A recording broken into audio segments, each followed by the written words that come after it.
isu penggabungan akad rahan dan akad wadiah pada barang yang sama.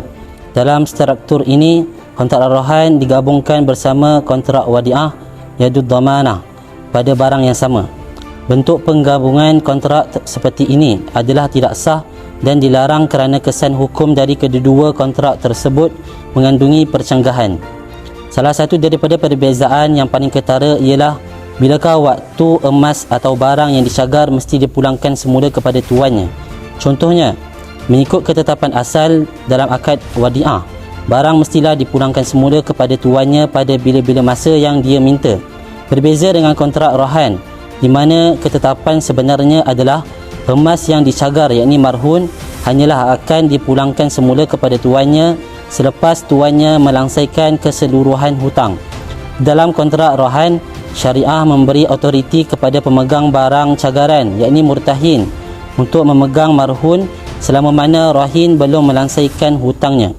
Kerana tujuan utama kontrak rahan adalah untuk menjaga hutang tersebut yakni istihqaq. Sekiranya marhun mesti dipulangkan bila diminta oleh pemiliknya seperti dalam wadiah, maka tujuan pelaksanaan kontrak rahan tidak tercapai.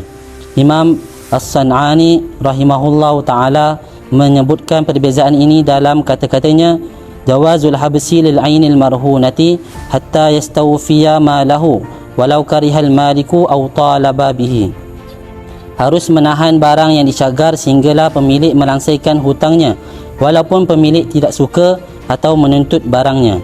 Sebaliknya, di dalam kontrak wadiah, sekiranya pemilik yakni mudik ingin mengambil semula barangnya, pemegang barang yakni mudak mestilah memulangkan barang itu kepadanya.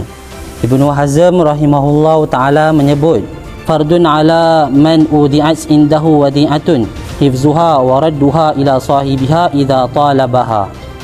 Wajib ke atas orang yang disimpan barang padanya untuk menjaga barang tersebut dan mengembalikan kepada pemiliknya apabila dia minta.